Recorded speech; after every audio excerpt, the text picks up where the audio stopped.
For me, there's a simple rule in politics. Never, ever be surprised by what happens in politics. The face of truth is open. The eyes of truth are bright. The lips of truth are ever closed. The head of the breast of truth stands forward. Of truth is straight. Truth has neither fear nor doubt. Truth has patience to wait. The words of truth are touching. The voice of truth is deep. The law of truth is simple. All you sow, you reap.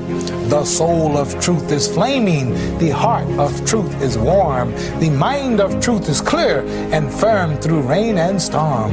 Facts are only its shadow. Truth stands above all sin. Great be the battle of life. Truth in the end shall win. The image of truth is the cross. Wisdom's message is its rod. The sign of truth is Christ, and the soul of truth is God. Life of truth is eternal. Immortal is its past.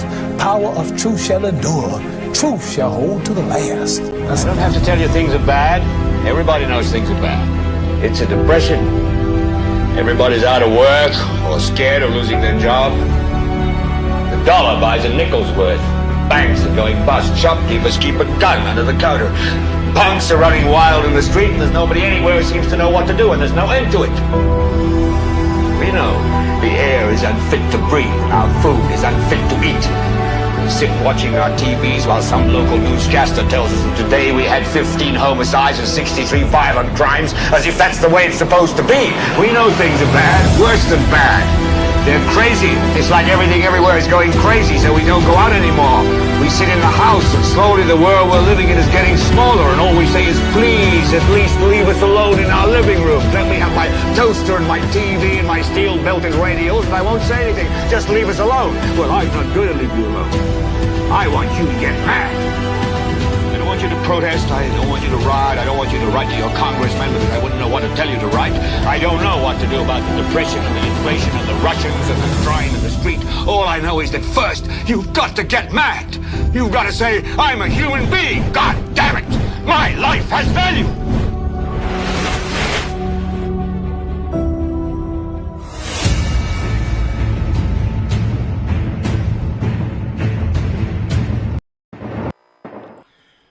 Why no reference is being made to a mother of the nation? I will reveal who in my estimation is the mother of the nation. A politician says we will eventually find out who is at fault regarding the mismanagement of the reconstruction of the St. Jude Hospital project, and the Prime Minister is being challenged to enact appropriate legislation to prevent a financial institution from ending all cash transactions from June the 1st.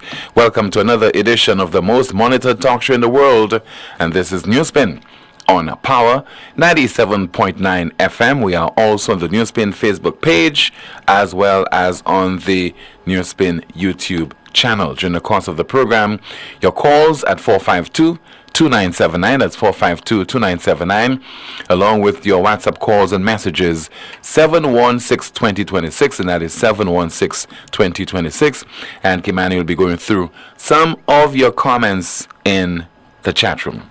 So on Sunday is Mother's Day, so we wish you a happy Mother's Day in advance. And even if you're not the biological mother of somebody and you're playing the role of a guardian, you're a mother figure, you can also consider yourself to be a mother. We have somebody who's been described as the father of the nation, beyond dispute, and that individual is our first Prime Minister, Sir John Compton. But who is the mother of the nation? Because you can't have a father without having a mother. And I don't think we have given sufficient thought to this over the last few decades. This individual, who is somebody who provides you the level of comfort, the nurturing, a mother figure for the entire nation. I know many of you would have somebody who symbolizes that that kind of role, that kind of responsibility as far as the nation is concerned. For me, the individual who epitomizes that kind of role would be the first female elected MP in St. Lucia, and that is Mrs. Heraldine Rock, deceased Heraldine Rock. And when she passed away, almost 12 years ago, this is the announcement that many people would have seen, would have heard on DBS television. Eve Heraldine Rock, better known as Maroc of Forrester, passed away at the Victoria Hospital on Friday, August 31st, 2012 at 3:20 p.m. at the age of 78.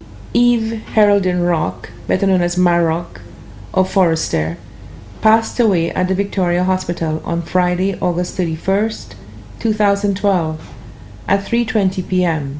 at the age of 78.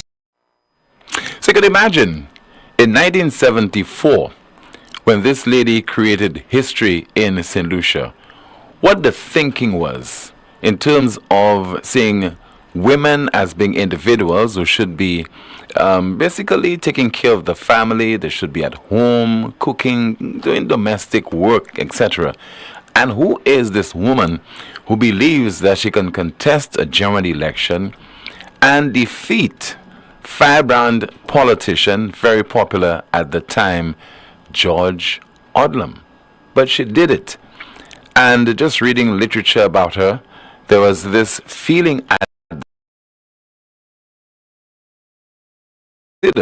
contesting the Castries Southeast seat.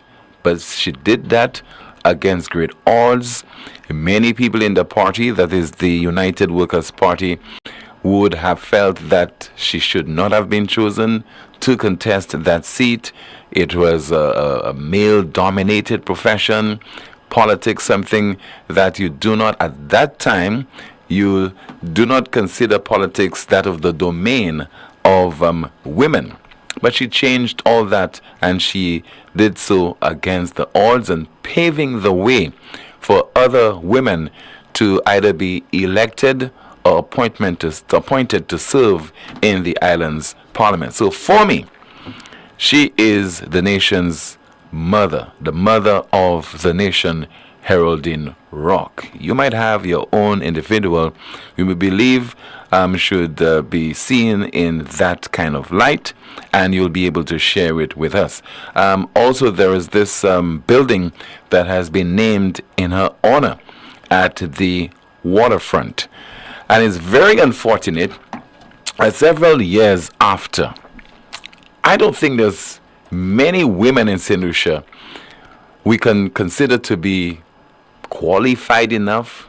They have exhibited the right approach in terms of their love for country, as opposed to putting themselves first, being selfless, just being an individual who cares about other people and demonstrating this. I'm not talking about, showing off your knack and your capacity to have a love for other people, but it is a case where you do this selflessly without any kind of honor or homage or recognition. But I could think of another individual, but I will not name that person for now. But for me, it is Heraldine Rock. And on the heels of the observance of Mother's Day on Sunday, just thought that I should put this before you as a subject that we can discuss during the course of our program this afternoon. The Prime Minister of St. Lucia, in case you missed that clip that we played, on Tuesday of this week, would have addressed plans by a financial institution to end cash transactions as of June the 1st of this year. Well, according to the broadcast, they challenged the Prime Minister, apart from just speaking about it, apart from promising to address that issue with colleague finance ministers from the region, do more. Why not enact the appropriate legislation? Because the banks, they seem to be very steadfast in terms of ensuring that they cut their costs and there's a little interaction person interaction between the financial institution and customers. They're not taking into consideration the fact that there are a number of people. You might want to consider those people as old school, etc. But those are individuals who want to hand the cash to a human being as opposed to putting it through an ATM system. Hand the cash to a human being and get a receipt in the process. Now, I know that many people will say that, we are certainly reaching an era when there would be little interaction between human beings as far as the withdrawal of finances and depositing, etc. You have various apps, you have the online banking, etc. But we also have to be cognizant of people, particularly elderly citizens, because they're not so sophisticated for one reason or the other, maybe the educational background, etc., who will not be able to manage. And therefore, those people could find themselves in a vulnerable state, having to ask other individuals to assist them. And we all know the possibilities. They are endless in terms of fraud, in terms of you having to share your PIN and your PIN number with somebody else, etc. So, the banks on their own, sometimes they do not have a conscience, and if they have a conscience, rest assured, it is new, has never been used. It's all about the profit margin. So one caller did suggest to the Prime Minister that you should enact the appropriate legislation to force the bank to give consideration to people who cannot use the technology that is available. But first, let us hear the Prime Minister reacting to plans by a financial institution to end cash transactions. And he was speaking in the island's parliament on Tuesday of this week. I read somewhere that one of the banks in this country, they want to basically stop all transactions in cash. Mr. Speaker, I have been very cautious in what I say about banks. Very cautious, very cautious. Because I have the responsibility, Mr. Speaker, as Minister of Finance. But Mr. Speaker, how do you tell an elderly person in Bhutan that they cannot have cash transactions in a bank when they put the money in there? Mr. Speaker, and I'm going to bring that up with the Minister of Finance in the region, because we can't allow, Mr. Speaker, and I'm not saying anything that's anti-banking. In England a few months ago, the banks were forced to have an ATM machine for every 3,000 residents, an ATM machine for cash transactions. How can you tell people when they put the money in the bank, they can't take it out they must have a card to take it out, Mr. Speaker? Mr. Speaker, we should not allow that to happen, because there are a number of people who do not have cards, will not have cards, and cannot have cards.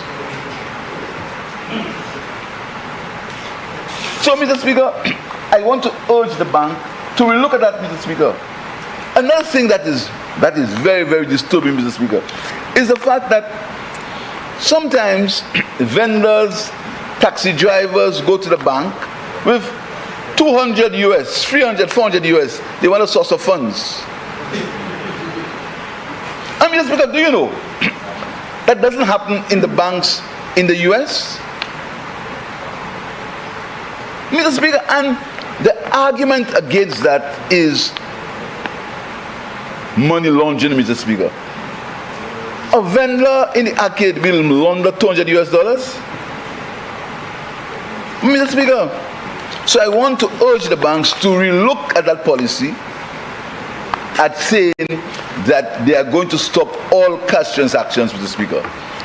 I think they should relook at that policy I think it's wrong for the elderly people. I think it's wrong for people who don't have the ability to use plastic in the system, Mr. Speaker. See, that's the kind of thing that really incenses me. It really upsets me when I listen to politicians in government speak on issues that affect the country. The Prime Minister says he will speak to, well, he didn't even say speak to, but he will wish, in essence, for the banks to take a look at their policy and change their policy. Mr. Prime Minister, you the head of our parliament. The only way you effect change as the head of our parliament is to introduce bills in the parliament and make them become law so everyone follows them. So CIBC changes their policy. So we're going to wait for what? Another bank to do the same thing, and maybe they change their policy, maybe they don't. Your job, sir, in Parliament is to introduce a bill that's going to protect the citizens of the nation. That is your job. That's the job of the rest of the members of Parliament. You write law that's going to make things better for us. And if you don't write law that's going to make things better for us, then there really is no need to have you in Parliament. We don't want the bank to change its policy. We want you to make them change their policy, not just this one, but a lot of policies that they've been doing over the years that are abusive to the members of this nation. Come on to the broadcast. Nigel Toussaint, former magistrate in St. Lucia's. Open the lines right now to take your calls at 452-2979, 452-2979. WhatsApp calls and messages 716-2026. That's 716-2026. And in a moment, Kimani will be going through some of your comments in the chat room. We have our first call online. Hello, good afternoon to you. This is NewsSpin, you're on the air. Hi, Tim. Good afternoon. Good afternoon to you, ma'am. How are you? I'm okay, thank you. Hi, Kimani. Hi, good afternoon. Hi, team. I am so happy that the Prime Minister has shown so much concern for the elderly. And why would he choose an elderly all in Bhutan? Why not Masha? Why not Castries? You know? But the Prime Minister knows, team, that he's just talking. And I don't think the Prime Minister is going to do anything or can do anything on his own based on what CIBC is proposing. Why can't he do it? So if the Prime Minister can't do anything, what about the consumers? What can they do? Exactly. But Tim, St. Lucians, do they rally for anything? Do they stand for anything? Because there were instances when, for example, I can remember several years ago in St. Vincent, I think a bank was thinking about imposing certain charges on the consumers. And they did protest. I think the charges were withdrawn. Solutions are very passive. They stand up for nothing. Anything goes. Nobody cares. But I think in this particular case, customers can make a difference if that is exhibited. Well, so if their discontent is exhibited or demonstrated. I would like to take a stand. You know, but majority could take a stand, not just one person. You know, like the bank customers, they can make a difference. But again, let us wait and see what will happen. Team, again, like I said, I am so happy that the Prime Minister cares so much about the elderly. I'm not sure if you are aware that the Passport Office has 4 flights of steps, team, wow, to climb to get to the office. I'm not sure if you are aware of that. No, I'm not aware. First time I heard that. Okay. Remember the previous location, there were, I think, 2 or 3 flights of steps? About 3. There was also an elevator, right? Where they are now located, there are 4 flights of steps. So where's the minister? Where's the minister for persons with disabilities, and also the minister with responsibility for the elderly? Elderly, exactly, Tim. Exactly. So they're talking about the elderly. And my question is, are the elderly, do they apply for passports? Is it only young persons who have to apply for passport? Don't they have to climb 4 flights of steps to get to the top? And some of them have bad knees, some of them have walking sticks. I mean, this is ridiculous. If you care for our elderly, show that you care in every aspect, not just when it suits your purpose. But this is a no-brainer. This ought to be a no-brainer. Exactly. Because, Tim, you are proposing to do things better, give people better location, and yet still you are sending the elderly to climb 4 flights of steps to get to the passport office? In this day and age, and when you care about the elderly and you all are going to make, building wheelchair accessible and all of that, and that is what you're putting our elderly through in this day and age. So it's from you were hoping that things would get better, but is it better? Is that better for our elderly? And even for younger persons. But somebody might say that you are nitpicking, because first we had a problem with the location, and now the government is trying to assist, and you are still complaining. Tim, my take is that if you are doing something, do it well, Tim. Yeah. Right? If you are doing something, do it well. Don't remove the persons, from yes, okay, maybe the location is better, it's not infested or whatever. But then you should consider the elderly as well. Why do they have to climb 4 flights of steps to get to the passport office? So they were never taken into consideration when the decision was made. Also, Minister of Equity, is that the ministry that Joachim is responsible for? Yes. Team, it is about 8 months. I think I mentioned that before. I'm trying to get help for an elderly lady. She basically only has 1 child. The child is not the help for that person. And every time I go to that office, they are short-staffed. They do not have anybody to send out in the fields. About 8 months, Team. So what is happening? Do they really care so much for the elderly? What is happening in that department? Why are they short-staffed?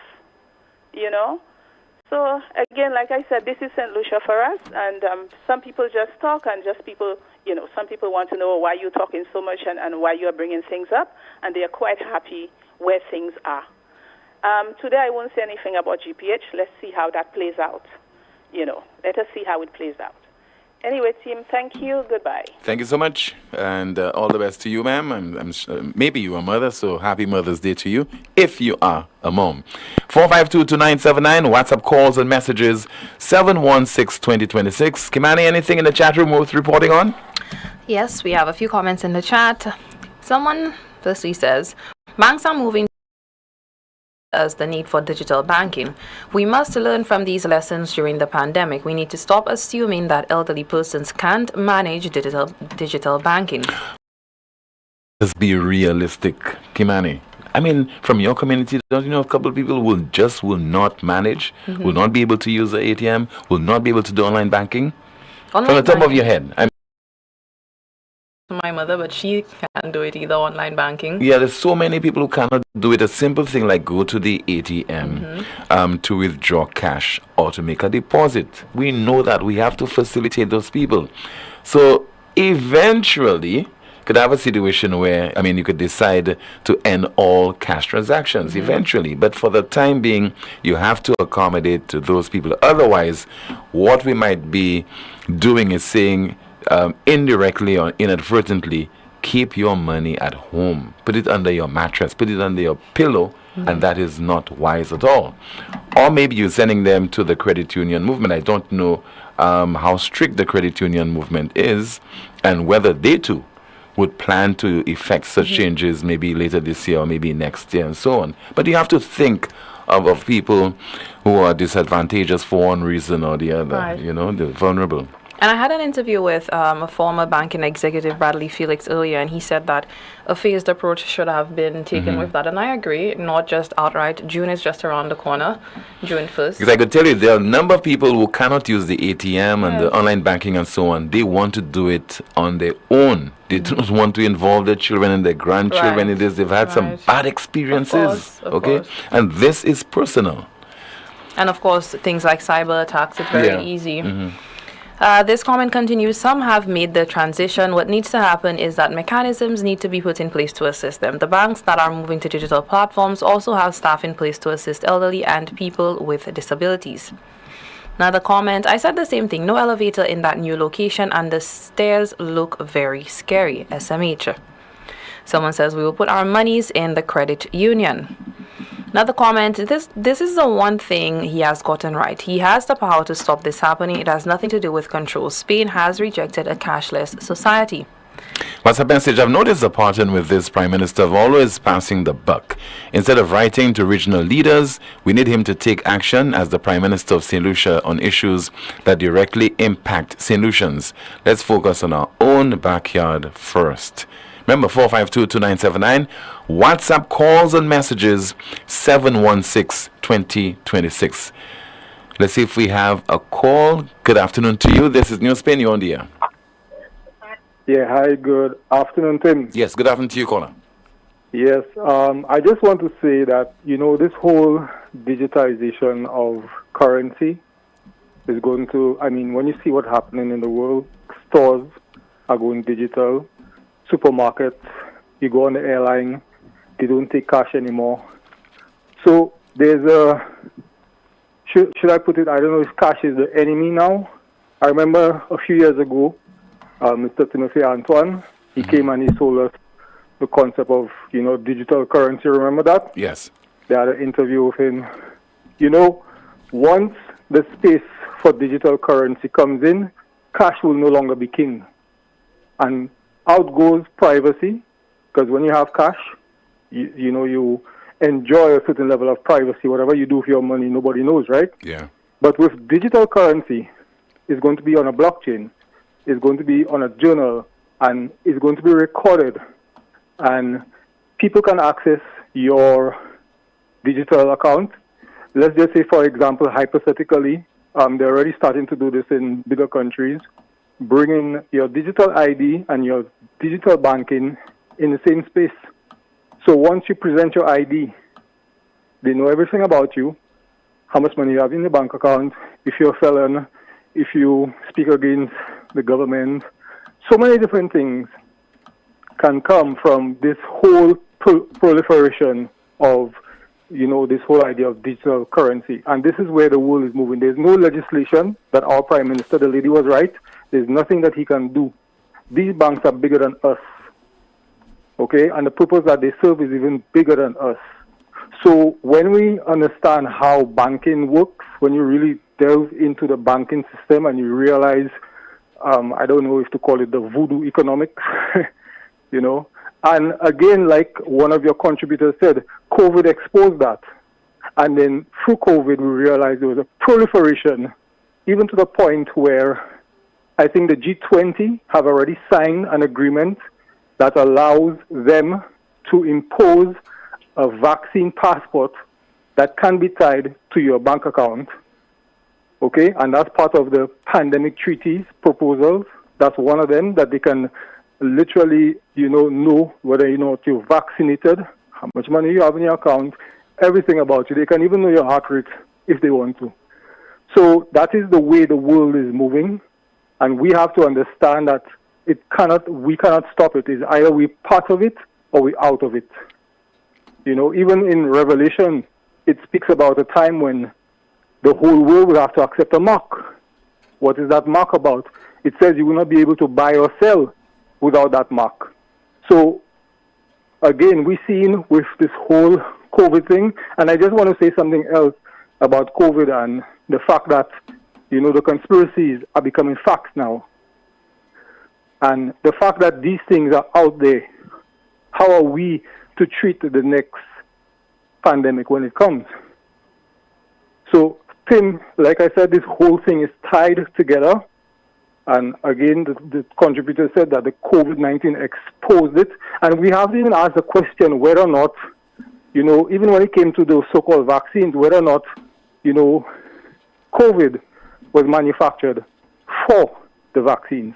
Because there's evidence that a lot of the technology and a lot of the vaccines were available before the pandemic. Because there was no way they would have been able to do a vaccine within a few months, and by December of 2020, produce something that was good for us. And we've seen the side effects. You've heard the media outcry, the lawsuits, the inquiries. It's evident to us. And we have to understand that even our leadership, basically took part in this, hook, line, and sinker. No questions asked, shut down, damage your economies, isolate your people, what's the other thing? They were gaslighting people too, firing people for not taking something that they didn't want to put in their own bodies. So, people, we need to wake up. Government doesn't work for us. It's obvious.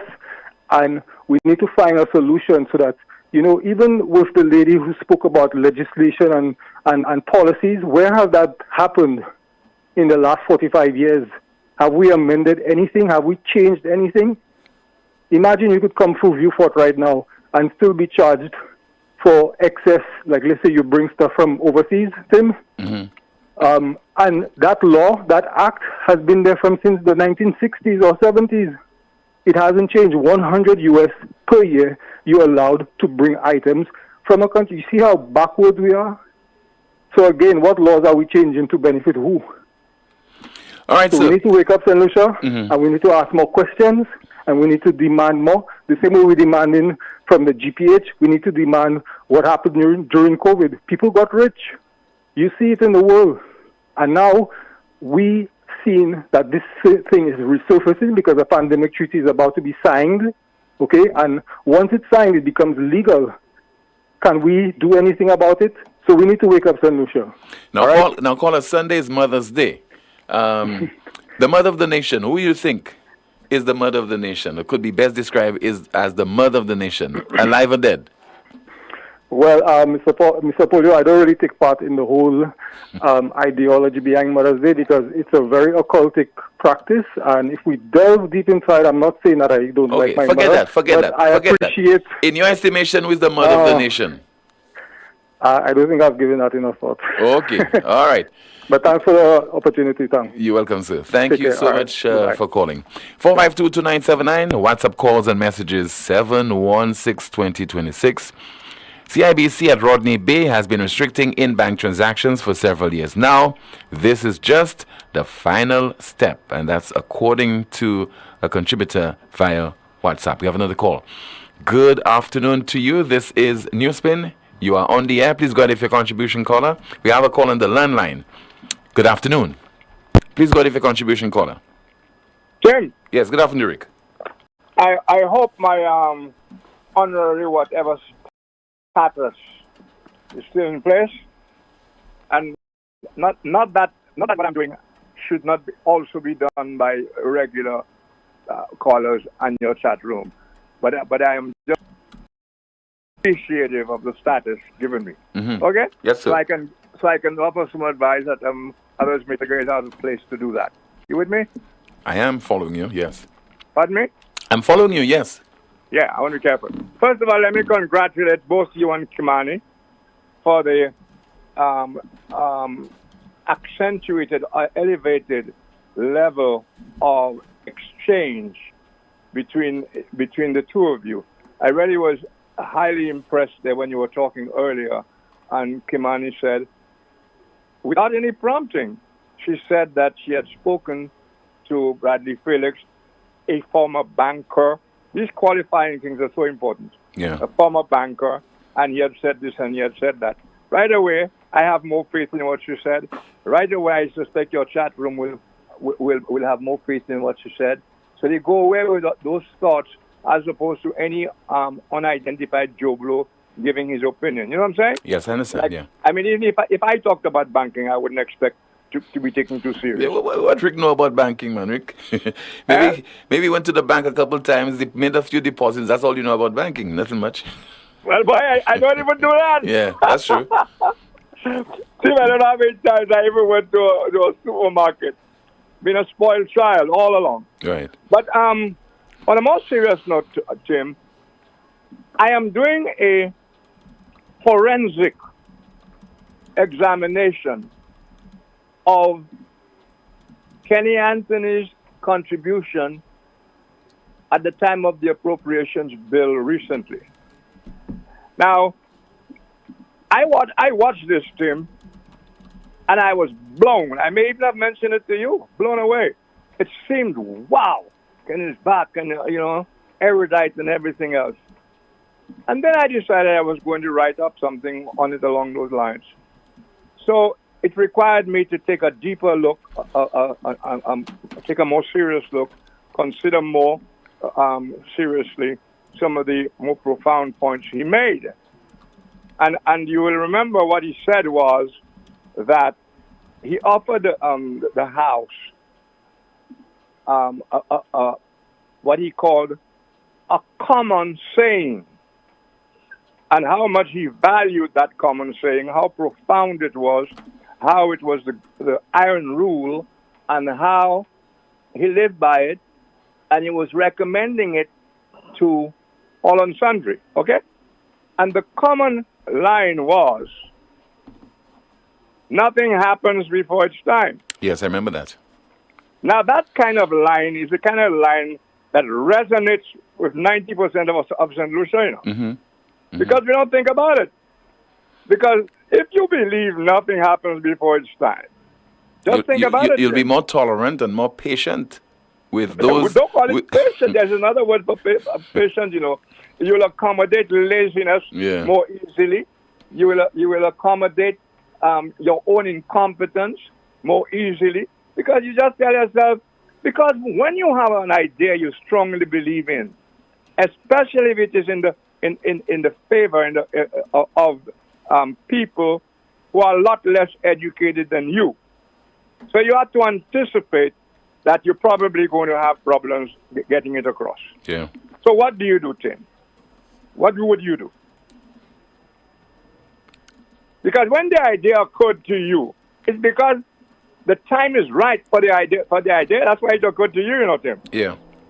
So if you're now going to succumb to all kind of Powerball notions about nothing happens before it's time, or to put it, that's a nice cover-up. Yeah. Anyway, that is one of the things. To use it in Creole, Rick. It sounds even better. Rien pas fait avant temps. Don't overextend me, Tim. Yeah. That is a tongue twister. Yeah, rien pas fait avant temps. Avant time. Yeah. Okay. Now, the interesting thing on that, Tim, is you have people like Einstein, that Kenny Anthony, Kenny Anthony has one of the greatest CVs I've ever seen.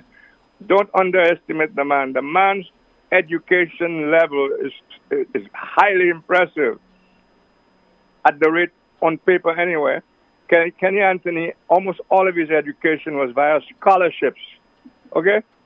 And remember, he studied both in England and at UWI. And let's not forget, the guy is not 22. He has been through the University of Life. Yeah. All of that. So when that man talks, and he is imposing, I want to give the guy some credit. The guy, these days especially, I think we've gotten used to the slimness. Yeah. And I suspect he's taking a little more care of how he does his hair, and maybe a little makeup for the camera. Well, all that. Nothing wrong with that. Because the other guys you see on TV elsewhere, they have the makeup too, So he looked good. He looked impressive. He looked energized. You remember that? The tape is there, and you can look at it, him delivering it.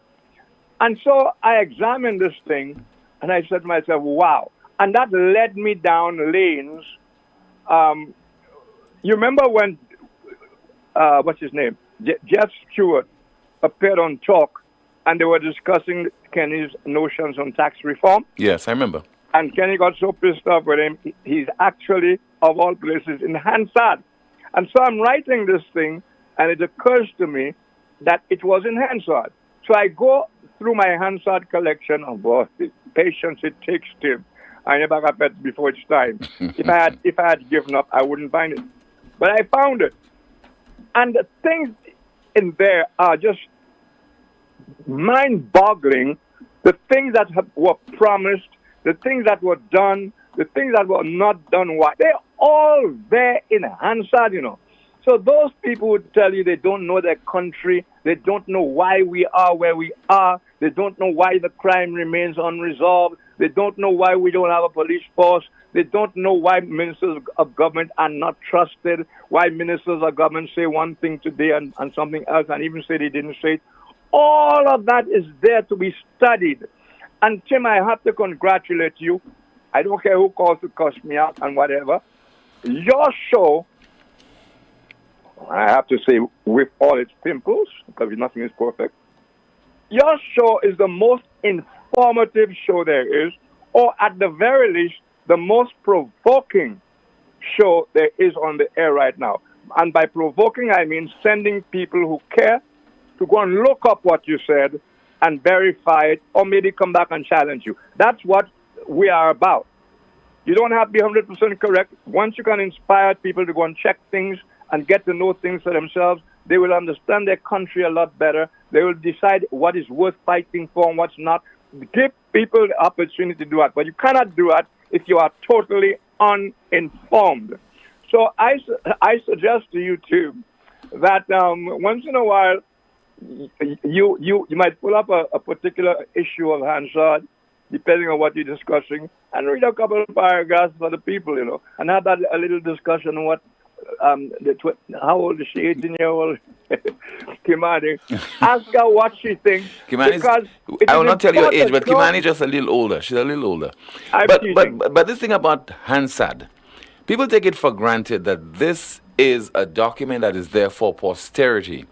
People also take for granted that they can utilize it, and it can be an eye-opener of what transpired before and what is still happening right now. So don't see it as something that, something that is cryptic, esoteric, and you should not utilize it and so on. It is there for a particular purpose, and it should be utilized. That is why I said precisely that every now and again, because you can't turn your show into a House of Assembly, every now and again when there's a hot subject, if you spend a little time or put a couple of friends of yours or Kimani, or maybe if you give me a call, we'll find the Hansard that would validate what you're saying, because the Hansard is the record of the people's business, how it has been conducted all over the years, and what the leaders said and then changed their minds, or how leaders screwed things up for us, how useful our leaders have been. Somebody asked me a question yesterday. I'm sorry, I'm a little long, Tim. Somebody asked me a question yesterday. Whom do I think is the most is the more transparent Prime Minister, Alan Chasney or Philip J. Pierre? And I really didn't think I answered too quickly. I thought immediately that in Chasney's time, almost everything it did was leaked out. Yeah. So that was a reluctant transparency, but nevertheless transparency. Almost everything he did was leaked out ahead of time. Even his conversations. And I was also thinking that if Alan Chasney were the Prime Minister of St. Lucia right now, the GPH agreement would have been leaked out. Well, you see, I'm not even going there. But here is the point. My answer was based on the fact that we knew more about what was going in Chasney's times, whether reluctantly or not, than we know now. Yeah. Now, I personally, as you know, I've never dwelled on just what these people say. I go into my own stories and et cetera, et cetera. But the guy took it a little further, and he disagreed with me, which he has a right to, and he gave me his own stuff. But there's hardly anything that we don't know about what happened in Alan's time. But if we don't know, Tim, and we need transparency, what should happen? Tell me. As a people, we need to force our leaders to be transparent, because whoever is in charge of government. Because if they're saying that they're acting on our behalf, and whatever they are proposing, we are not privy to, we cannot jive with them on the decision that they are taking. They're going to tell us that it's a good deal for us, and we don't know what the deal is all about. Well, my argument is, for whatever it is, we still need to know, like Grindberg, like what's the other one? Impacts. We still need to know it was not totally coming under Alan's time. Government continues, and it is the duty of the current regime to tell us what Alan Shastry should have told us and didn't. Am I right? You are correct. And the final point the gentleman brought to me was that people, the callers on your show, they keep on talking about confidentiality, etc. And don't they know that confidentiality is part of government contracts? And I thought about it afterwards, and I don't like confidentiality in anything, but contracts are contracts and there are rules. But isn't that exactly what happened when Alan Shastry said there were aspects of the DSH agreement that were confidential and he couldn't talk about it? Exactly. There was night after night criticism of Alan Shastry. How dare you keep the people's business confidential? And Alan and the rest of them were talking about that very clause in government contracts that require, I suspect most contracts, that requires confidentiality, if only for a period. But exactly what is happening now happened then. And we talk about it as if you cannot love your country only when the government you love is in office. So thank you very much for all this time you give me, and congratulations on the new gear you and Kemani seems to have pushed yourself into. Thank you. Thank you so much, Rick. Still to come on the broadcast, a politician says, we will eventually find out who is at fault regarding the mismanagement of the reconstruction of the St. Jude Hospital project. This is the most monitored talk show in the world, and that is NewsSpin. It all started with a penny. For over 85 years, we have invested in our farmers, fishermen, people, and our country. When we were called to serve, we were here. We understand what is valuable to our people and our country. That is why we support all industries, including tourism. We are the bridge towards a brighter future and economic growth. When our people, government, and businesses called upon us, we were here. 85 years later, First National Bank St. Lucia Limited is here for you. Lazarus's Funeral Home is here for you. Lazarus's Private Cemetery offers a peaceful resting place for your loved ones. With tranquil settings, visitation, and reflection, we believe in the compassionate care of all our departed loved ones. Lazarus's Private Cemetery, let us help you create a final resting place. Make it special. Make it Lazarus's Funeral Home, your friend in a time of need. Payment plans are available for tombs. Call us in Vidbuta at 452-7491 or in New Dock Road, VA4, 454-6555. Lucilex remote options are available to serve you every weekday from 8 a.m. to 4 p.m. Call or send a WhatsApp message to 285-6796, 285-7859, 285-3593, 285-3329, or 285-8640. Or send an email to customersupport@lucilec.com for assistance. Lucelec encourages you to use the available options for doing business with us remotely. Craving an unforgettable experience? Immerse yourself in pulsating rhythms. Libate your palate with the finest booze. It's Rhythm and Booze, a jazz Sunday unlike any other. Indulge in a breakfast-inclusive event at the Sandals Golf and Country Club, May 12th from 5 a.m. to 11 a.m. Dance to the sounds of St. Lucia's hottest DJs and savor your favorite breakfast dishes. Rhythm and Booze. Get your early bird tickets now for $150, $175 regular. Available at all sell outlets and eventbrite.com. Don't miss this unforgettable Jazz Sunday. Rhythm and Booze. Sandals Golf and Country Club, May 12th. Rhythm and Booze. This event is powered by Chairman's Reserve, JB Shanae, and KFC. Catch the new vibe and the lingo. More upon more so the tingo. Is more wet flow if you didn't know. All these deals is a winner. More upon more wet flow. More data, more talk for sure. More WhatsApp, video, can't stop. Unlimited talk, so you not stop chat. Flow prepaid combo plans just got better. Loaded with even more data and unlimited talk. Take advantage of WhatsApp and all its features features with our new prepaid plans. Unleash your creativity with more social media. Dial *129 $ to activate. Now that's the new vibe in the lingo. Yes! More pan more, see how the tingo. It's more with flow, now you really know. Catch it now. All these deals make you save more. Get more!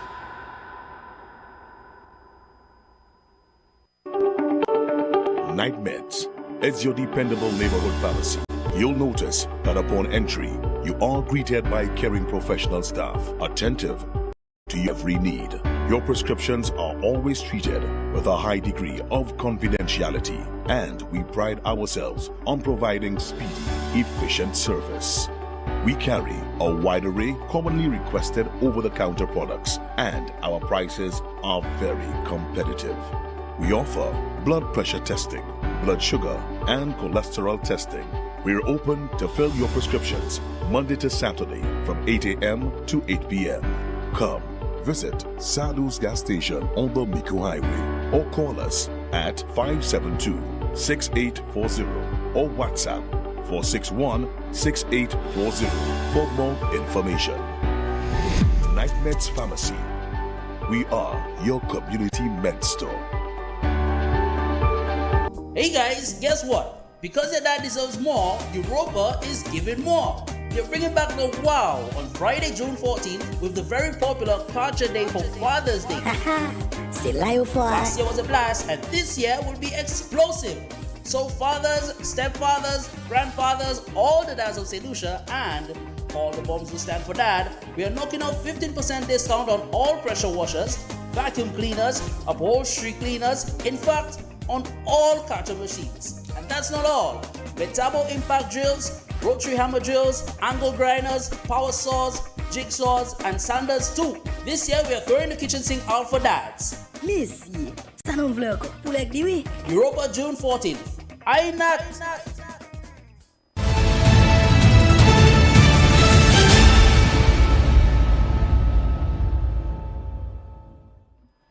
This is the most monitored talk show in the world, where we continue with your calls at 452-2979, WhatsApp calls and messages 716-2026. And Kimani, Rick did make a point, and when he asked the question, well, he had a conversation with a gentleman, and the question was, which of the two administrations would have been more transparent, whether it was Alan Chastanet, the previous administration, or this current one. And he made a point that inadvertently the previous administration was. It had no control over the leaking of information night after night. This was being paraded in the media, and the Prime Minister and other government ministers didn't have to react to what was being put out there in the public. But I want to go one step further and say that the most transparent government in St. Lucia, and deliberately at that, would have been the SLP administration of 1997 to 2001, because that ushered in a new era of Dr. Kenny Anthony, and that's where we started to hear things like transparency and accountability.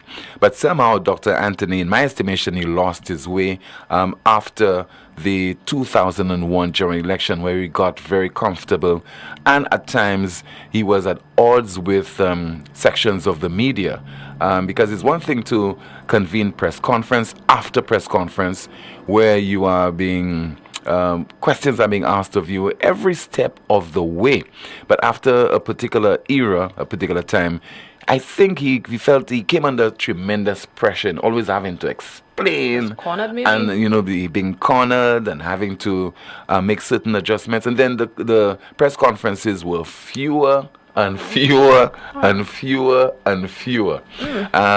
Because prior to that, you had Sir John Compton as Prime Minister, and many people know that Sir John Compton was not that individual who was likely to convene a press conference to explain. Because, I mean, Sir John Compton was larger than life in St. Lucia at the time. I mean, he was that individual who believed that he didn't have to answer, to anyone in this country, not the media, not cabinet ministers, etc. So from that era to Dr. Kenny Anthony coming in 1997, and liberalizing the telecommunications sector, you had more radio stations being set up on the island. So therefore, you had more talk shows and not just 2 radio stations. You know, you have a lot of people calling in to ask questions and scrutinize various decisions taken by the government. So I'll give that administration that. On his own, I think Dr. Kenny Anthony did that on his own volition, decided to become transparent and account to the people of St. Lucia. But along the way, as is the case with most politicians, he decided that this was just not working. That prescription was not working to the advantage of his administration. Or maybe it was just that the democracy was very much thriving, and too much pressure, they got too comfortable, and it's almost like they were demanding that the Prime Minister speak on certain things. He didn't have a choice. So he gave them a little bit too much rope, maybe. All right, let's see if we have another call, 452-2979. Good afternoon. This is NewsSpin. You're on the air. Hello? What number again? Hello, good afternoon. This is NewsSpin. You are on the air. All right, I suspect this lady is not calling for the program. Let's terminate the call. I don't think she's calling for the program. All right, let's see if we have a WhatsApp message. Somebody says there, the digitization of money transactions is an economic and efficient process of doing commercial activities in the 21st century. Digitization is not a bad thing unless it marginalizes some of our citizens. In a democracy, everyone has the same rights. The banking sector can do both: accommodate those who may not have the ability to utilize the digitization process and facilitate those who can utilize it. Legislation to ensure such a process is what is needed. Political mileage is what the Prime Minister was attempting to garner in his passing remarks, and that was completely unnecessary. As Minister of Finance, he has leverage and should utilize it primarily behind the scenes. Making passing references on non-legislative issues is political grandstanding. Do we have any more comments in the chat room, Kimani? Yes, we do. In the chat room, someone says, Mother's Day is coming. All show windows in town nice. Father's Day coming is tools and more tools. Someone says, I think it will be difficult to get a mother of the nation. That should be done on a community level. There are women with no title who have done more for our children than we actually know about. Yeah, that's true. And those people go unrecognized. They do. Yeah, we like to honor, the PSs, the female permanent secretaries, and the female principals at the various schools, and who was the first manager at a hotel, first female, etc., etc. First female, Pelius. Someone says, caller, you are absolutely right. Pretty soon they will want to tell you how many times you have to go to bed with your husband. Another comment, Tim, where have you been? The mother of the nation is Mrs. Raquel Chasney. Someone says, Granny can put her money back in her bra, safest place to put it. Granny saved so she can get interest, but the bank's charging to keep your money now. We'll have to dig a hole in the backyard and put my money in Dunkow tin. We have a WhatsApp message correction. It should be, you cannot love your country only when your party you support is in opposition, because SLP said so much then, but now shaking my head. Let's take a call via WhatsApp as we say hello and good afternoon to you. This is NewsSpin. You are on the air. Good afternoon to you, caller. I'm okay. How about you? Yeah, Tim, I just again want to come back to that thing of the jazz thing, because I find something ridiculous is happening. In terms of the organizers with the jazz festival, the jazz festival is coming from the Ministry of Tourism, just like I said the last time. And you saying to me the Ministry of Tourism is setting an avenue for the minibus drivers to make money up over the taxi sector, Because when you tell me a taxi driver is taking the guests from the hotel and deliberately dropping the guests where they have the park and ride for the minibus to transport the people to the jazz.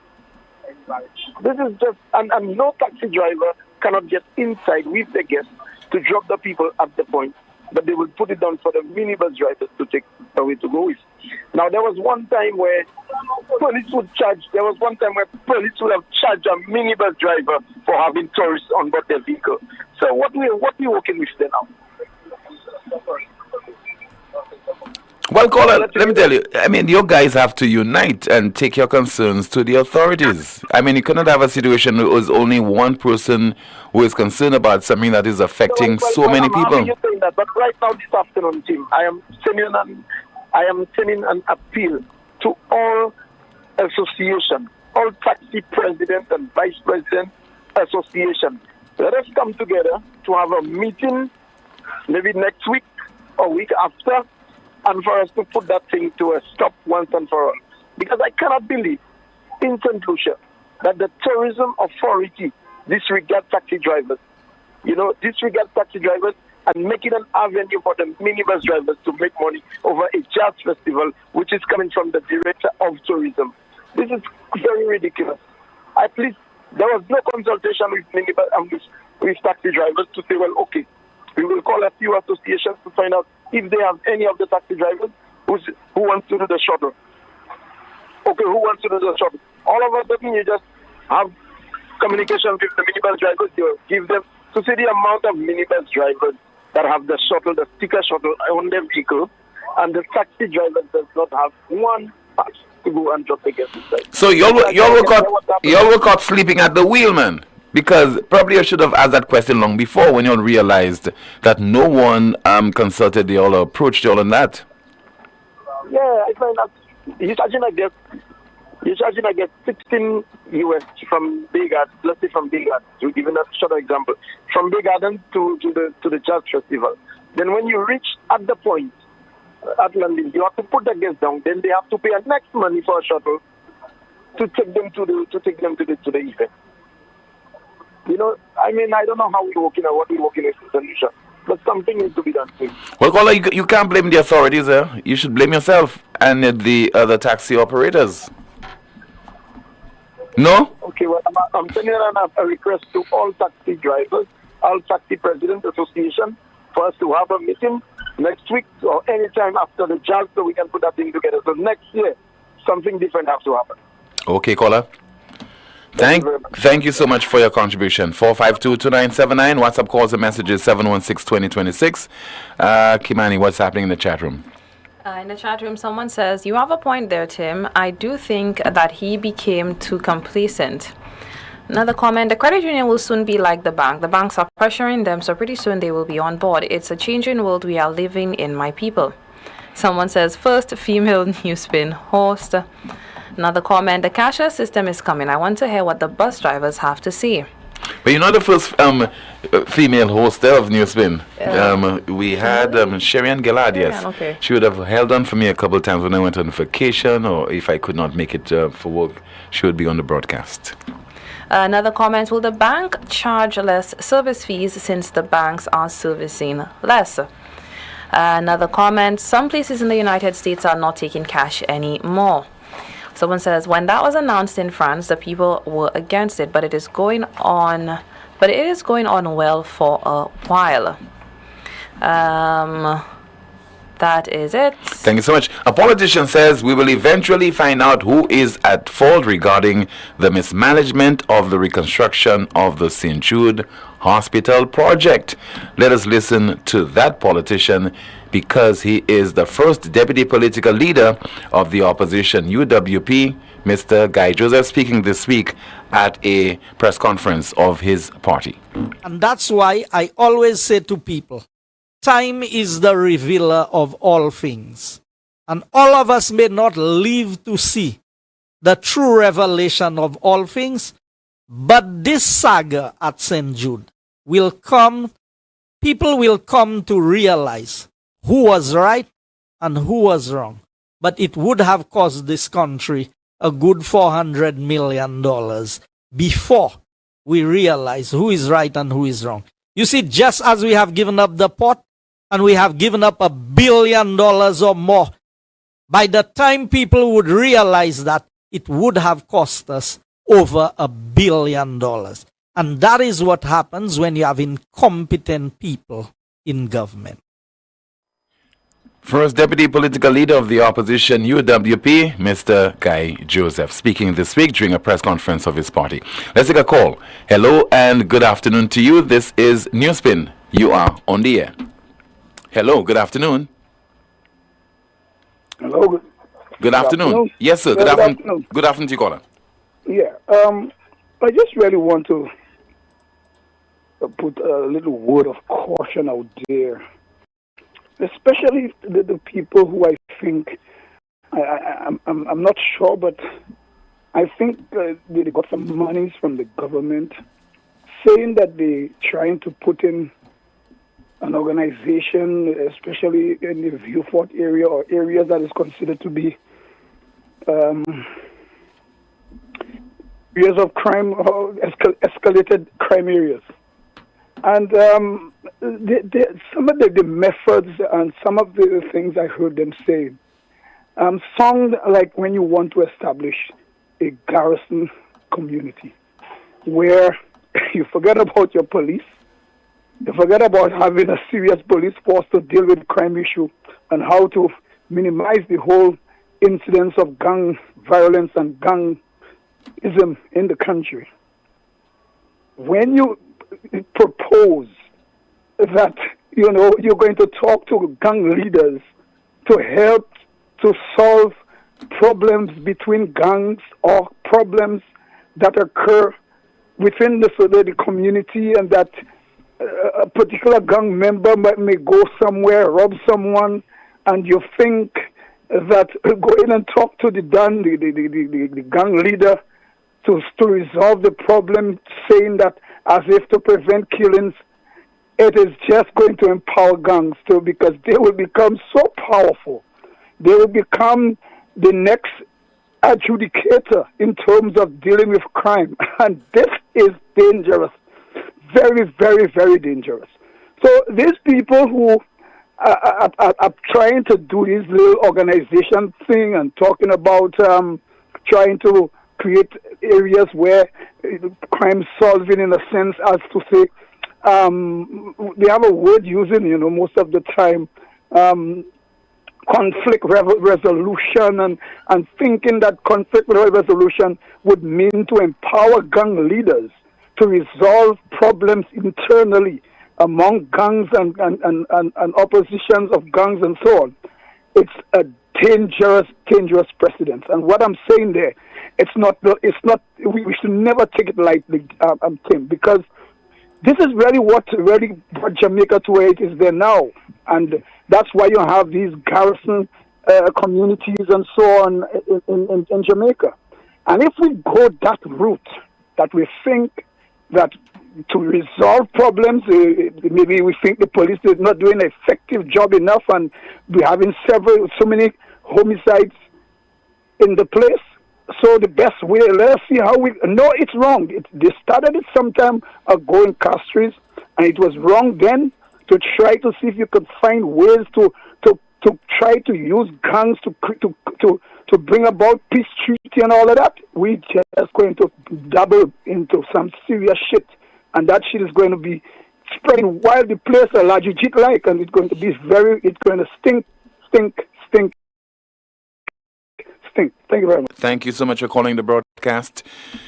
People are having lunch, and the guy is talking about Lajijit, right? Can you imagine how this would upset some people, Kimani? I see you laughing. Or you smiling. I'm having a blast. But you should have asked Mr. Peter Asaiba about the GPH situation for vendors. Me? I have sentiments, you know. I have sentiments. 4522979. WhatsApp calls and messages 716-2026. We have another call. Good afternoon to you. You are on the air. Hello, good afternoon. Good afternoon, Rick. Have you, Rick? People, how you doing? I'm okay, caller. Good afternoon to you. I heard you ask a question. You're sounding quite low. I don't know if that's something to do with your phone. Hello? Hold on. I heard you ask a question. Who should be the mother of the nation? Mm-hmm. I believe the same way Sir John was the father of the nation. Miss Francis, in my own opinion, Miss Francis. Miss Mary Francis? Mary Francis should be the mother of the nation. Mm-hmm. Because that's the only lady, that's the only woman I'm hearing that talking about the plight of St. Lucians. That's the only person everybody in their own affairs. You're not hearing. Only Mary Francis, I've been hearing talking about the atrocities, the human rights violation, and what have you. So my opinion is that if I have to choose somebody as the mother of the nation, no one else than Mary Francis.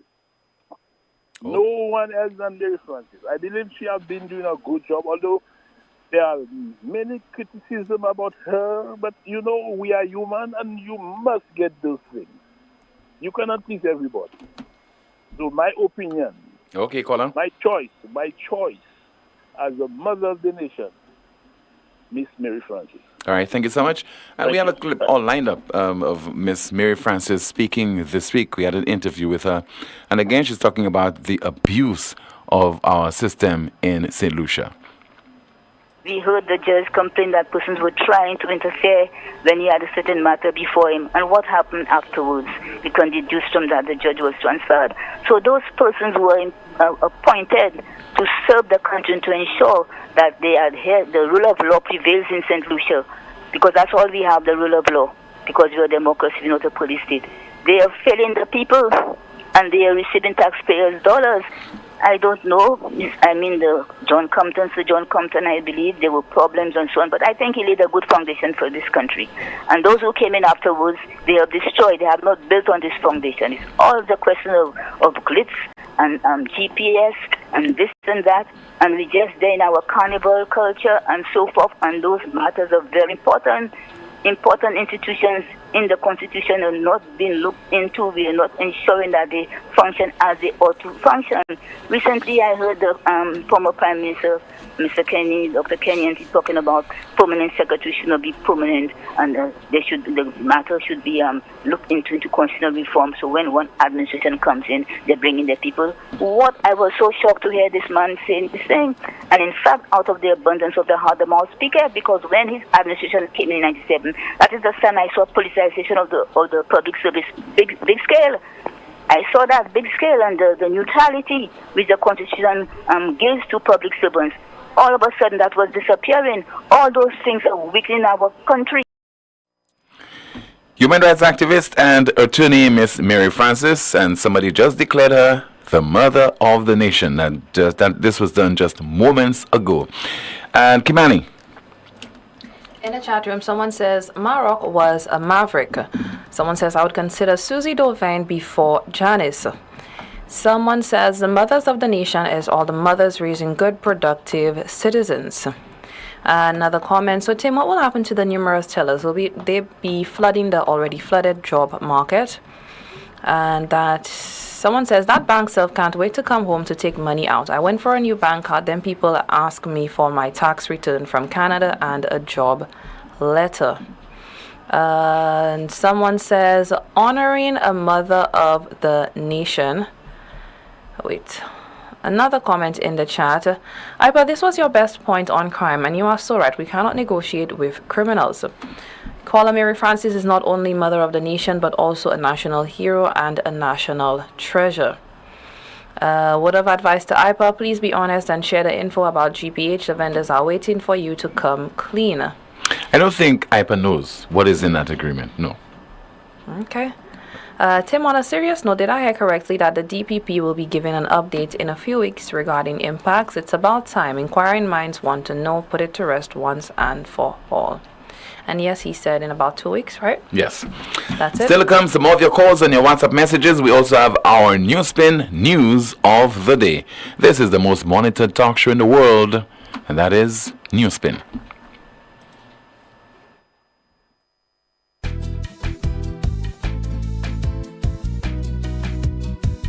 There is only one option when they arrive. Our services will make the dead look alive. With Bouteille and Beaufort accessibility. Remember, we have the only private cemetery. No one can match our prices. Coffin to Corsage.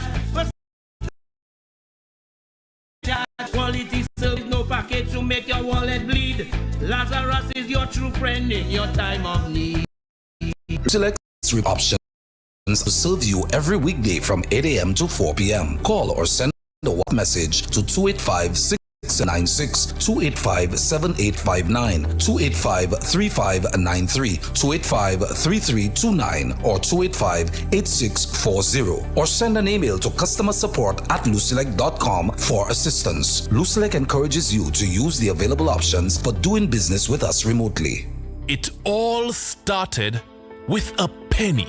For over 85 years, we have invested in our farmers, fishermen, people, and our country. When we were called to serve, we were here. We understand what is valuable to our people and our country. That is why we support all industries, including tourism. We are the bridge towards a brighter future and economic growth.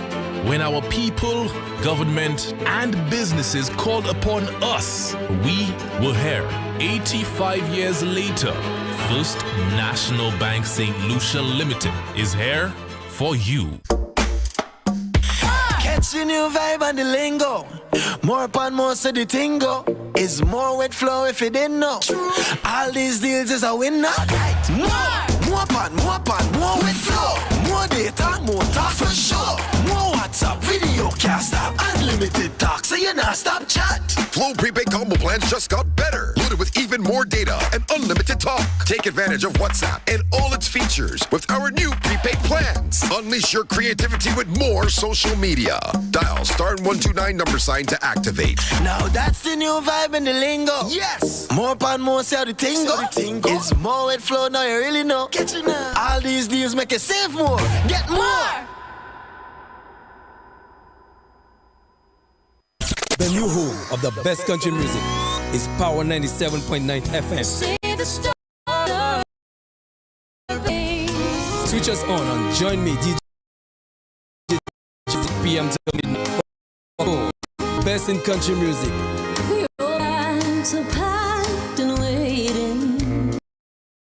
The oldies and the goldies. Let's make it a date. This and everything.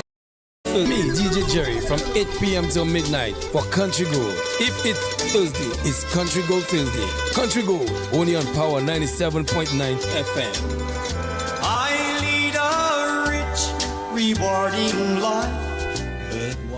Craving an unforgettable experience? Immerse yourself in pulsating rhythms. Libate your palate with the finest booze. It's Rhythm and Booze, a jazz Sunday unlike any other. Indulge in a breakfast-inclusive event at the Sandals Golf and Country Club, May 12th from 5 a.m. to 11 a.m. Dance to the sounds of St. Lucia's hottest DJs and savor your favorite breakfast dishes. Rhythm and Booze. Get your early bird tickets now for $150, $175 regular. Available at all sell outlets and eventbrite.com. Don't miss this unforgettable jazz Sunday. Rhythm and Booze. Sandals Golf and Country Club, May 12th. Rhythm and Booze. This event is powered by Chairman's Reserve, JB Chenet, and KFC.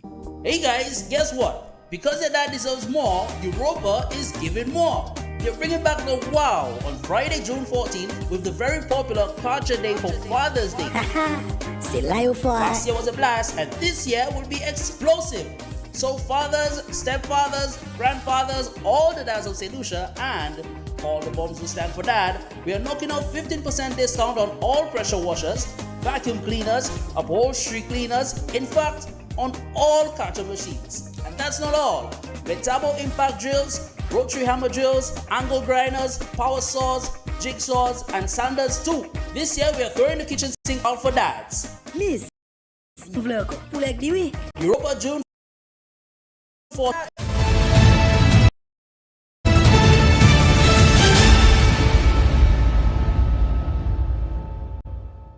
We continue with your calls at 452-2979, 452-2979, your WhatsApp calls and messages, 716-2026, 716-2026, and we go through some of the comments in the chat room. Somebody says that to me, Mary Francis, coming from Mother of the Nation, Tim, I said so, I did so first.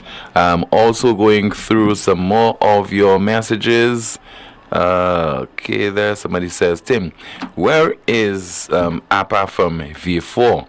He just went mute. He wanted to be the minister. Seems he has changed his mind. Abba comes on and he does his live when he wants to. And Yeah. I think also he does so at his convenience. His leisure. Yeah. Let's see if we have another WhatsApp message. And somebody saying there, Tim, the most important topic we should be discussing is digital currency coming soon to the world. And some more of your messages. Somebody says there, Tim, after years of longing for a community center, the people of Roblo came together with the help of the MP to make it a reality. However, despite its completion in the first half of last year, the building remains unused. The residents of Roblo eagerly await news on when they can finally enjoy the benefits of their hard work and dedication. Let's put aside politics and focus on delivering what the community deserves. Any comments in the chat room, Kimani? YouTube comment, someone says, I would definitely say my adopted mother is the mother of the nation. My mother has adopted 8 children and changed our lives for the better. She wasn't rich, but she made it happen for us. Someone says, honoring a mother of the nation is a wonderful idea as it recognizes the significant contributions of women in shaping a country's identity and values. Criteria for such an honor could include dedication to public service, leadership, compassion, and fostering national unity. The individual should embody the spirit of nurturing resilience and care for the nation, leaving a lasting legacy of positive impact. It's essential to select someone who symbolizes the ideals and aspirations of the nation while reflecting the diverse roles and contributions of women in society. We have a call via WhatsApp, and let's go to that call. Good afternoon to you. This is NewsSpin. You are on the air. Good afternoon, team. Hi, good afternoon to you. Joseph here. Yes, good afternoon, Mr. Guy Joseph. Yes, Tim, I heard you were talking about the transparency in government. Mm-hmm. I'm giving credit to the SLP government Of 97. Kenya and Tamil. Yes. 97 to Mhm. 2001. So it may appear on the surface to have been transparent, but really and truly it was not. It appeared to be, they appeared to be transparent. I think, Mr. Joseph, it started that way. It started that way. And gradually the government lost the knack or the appetite to be transparent. Let me explain. Mhm. Because Labour was going after the UWP government that had dominated government for about 30 years. So there were lots of press conferences, lots of revelations, lots of going after. When was the Rochamel deal signed, Tim? Wasn't it late in the first SLP administration or the second? Very early in 1997, this thing started. Okay. What came to Parliament came years later. So from very early, and Rochamel was one of the best kept secrets until even when it came to Parliament, and it's in the Ramsahoy report, you notice, of how much information was hidden from even the Parliament of St. Lucia. Then you have the issue of, you have the Grindberg matter. You have the NCA issue. Tim, there's so much transparency and accountability. Watchwords of the Labour Party. Transparent than another administration before and a little after that. Tim, I don't disagree with you. That is your opinion. I'm giving you from my perspective, and I'm giving you information that can be verified. That Rochamel was a secret deal, and even going to Parliament to get Parliament to pay the obligations to Rochamel, which the Ramsahoy report said we were never obligated to. There were several issues. 361. When did 361 come about, Tim? It was during the SLP administration. 361 was to limit the media's ability to be able to even report on matters. Far less. You couldn't investigate. There was no way to investigate it. And if you got information that you are going to use 361, you realize that eventually 361 had to be removed. Because I think, Tim, wasn't it during the era of the Labour Party that you are called a media terrorist? That doesn't prevent me. That does not prevent me from making my point and making my observation where the SLP administration of Dr. Kenny Anthony is concerned, Gola. Tim, I agree that in the era of Sir John, the way government was, there was not that proliferation of social media, of broadcast houses. Everything was very limited. But when Dr. Anthony came in, the technology and all of these things made it necessary to be more transparent. Do you remember 3 senators were fired, Tim, for asking questions about the Helena affair? All of that under Kenny Anthony, and you call that a government that was transparent and made information readily available? In the initial stages, and I did explain that Dr. Kenny Anthony came in. He appeared to mean well in terms of sharing information with members of the public via the media. I think later, when he came under tremendous pressure, more questions were being asked. Every deal that he made, those we knew about, we were asking questions. We wanted explanations and so on. He eventually realized that was not working to the advantage of his administration, and therefore he changed course.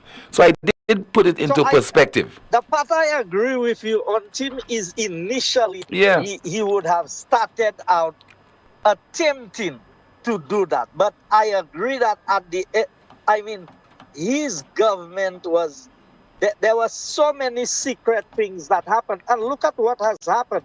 It's like a continuation. You remember he signed the agreement with Greenberg that only the Governor General was the one authorized to sign a license under the Mineral Act. Yes. And then he had done that. There were so many issues that came to be cleared and we never got an explanation. Even when the Commission of Inquiry was in operation, Dr. Anthony himself never appeared for once to answer a question. Tim, there was the West Coast, the Southwest Coast Road, and that was part of the inquiry also. The roads done by Dewey and CCI, and these projects started at 43 million and ended up at over 100 million. The other one started at 23 million. That was the Tuapiton, the Grand Ravine, and the other road in Babonode. And these 3 roads at 23 million ended up at over $50 million. And the government never answered any of the questions to legitimize their operations or what justified the cost. And look at what we are seeing, Tim. Look at what has happened with the GPH deal. And even with St. Jude, wasn't it Dr. Anthony who said we were going to get a state-of-the-art hospital for $60 million in an HTS interview? And when he left government, over 130 million had been spent, and the hospital was not 50% complete. So the transparency and accountability was very absent in the presence of the then Labour government. And now we are seeing Philip J. Pierre as Prime Minister telling us that the GPH deal is good for us.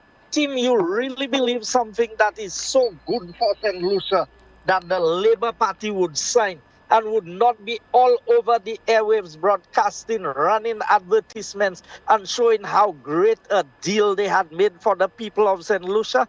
You'd have to wait for an SI. An SI is just what is passed in Parliament or in Cabinet, Tim. So a statutory instrument does not go into the fine print and the details, If if you have an SI on borrowing, it will give you the interest rate for the period of time and whatever the payback in quarterly payment. But when you talk about an arrangement for 30 years with an option to renew for another 10 years, that is 40 years. And the Prime Minister is telling us, look here, I want you to trust me that I have read every line and I read it carefully.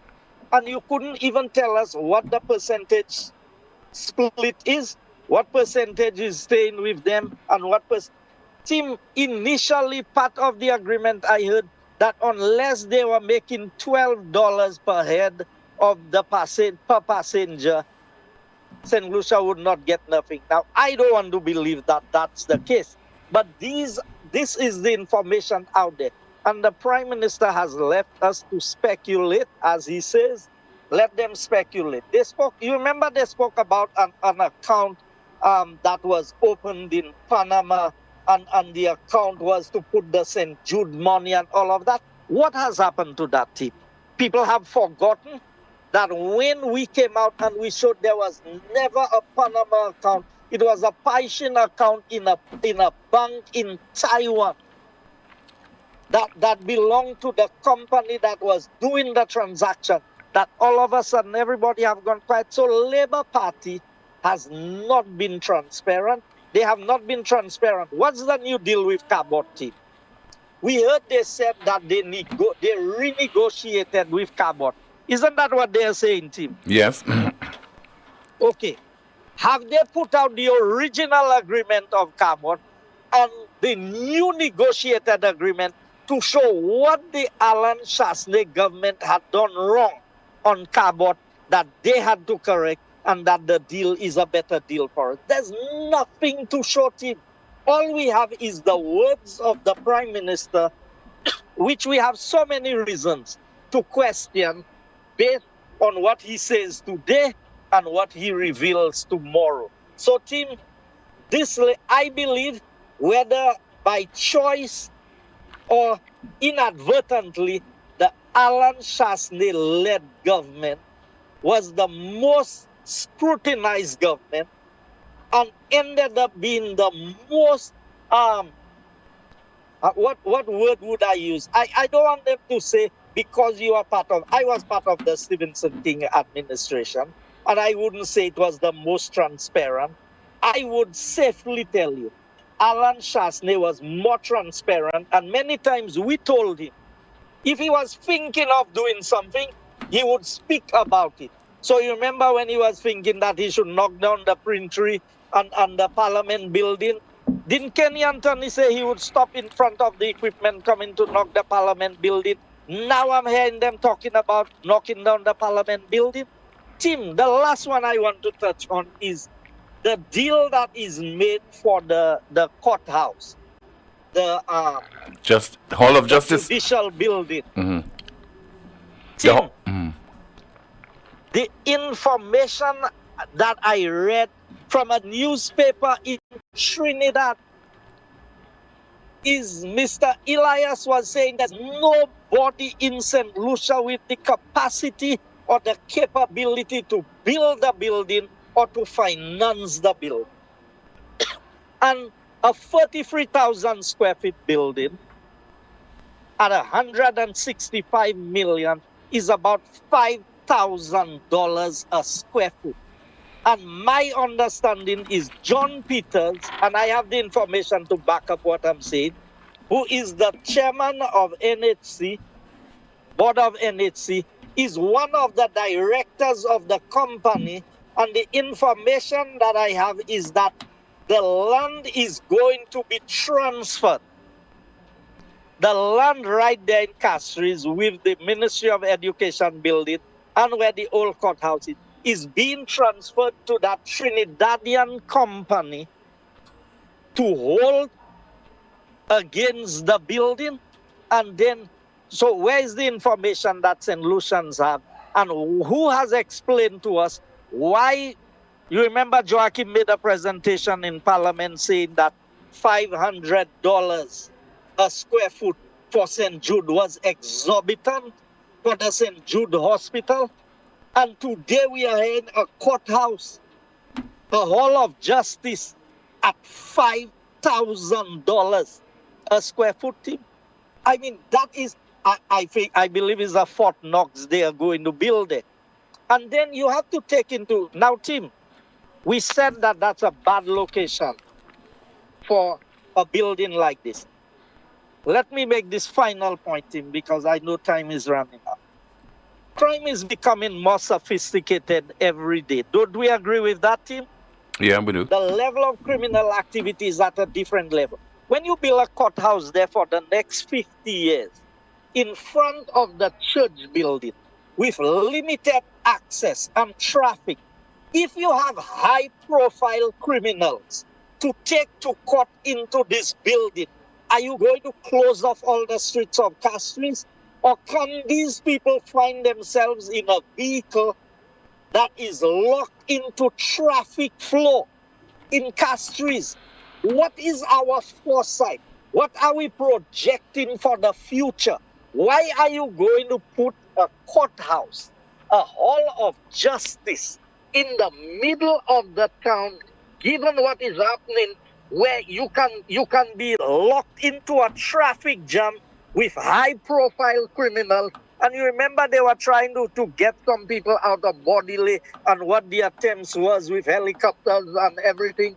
Tim, how can you put that in the middle of town, in front of your major church building in St. Lucia, the cathedral, and we think that the two can coexist, given where we are heading? I think that is, and I agreed with Dr. Anthony, that the location is a bad location, that the thinking and the rationale behind it is bad, and I'm appealing to the church and to all right-thinking St. Lucians. This building will not be able to serve us for the next 50 years, given where the direction that crime is going and the possibilities that can exist, that you would have to close off a whole section of town when you have high-profile cases being heard in the court. I think you need to find a more free and open area where you can have better control of traffic, who comes in, who goes out, and who is allowed to walk around the periphery of a courthouse or a hall of justice. Thank you. All right. Thank you so much for calling, sir. Any final comments in the chat room, Kimani? In the chat room, someone says, let's see, I always say Kenny Anthony is still there aiding and abetting labor with what's happening to this country. He can stop this nonsense in a minute. If he just told the people, he will resign, because Frederick and Hilaire is not doing right by the people. Someone is a legend. John Peters is also a Trinidadian by birth. Another comment, crime will be no more by then, Mr. Joseph. Let's see, in the chat we have someone saying, that depends on what was or is transparency to persons. Let's see what else. That is it in the chat, Tim. All right, thank you so much. Finally, our NewsSpin and news of the day. The stakes could not be higher. World is on edge of climate abyss, UN warns. The stakes could not be higher. World is on edge of climate abyss. The United Nations has warned. That's our NewsSpin news of the day, and that's the broadcast. Thank you so much for watching. Please enjoy your weekend. Happy Mother's Day in advance to all the mothers who are watching and listening to this broadcast. We'll be back, God willing, on Monday afternoon with another edition of the most monitored talk show in the world at 12:30. Goodbye.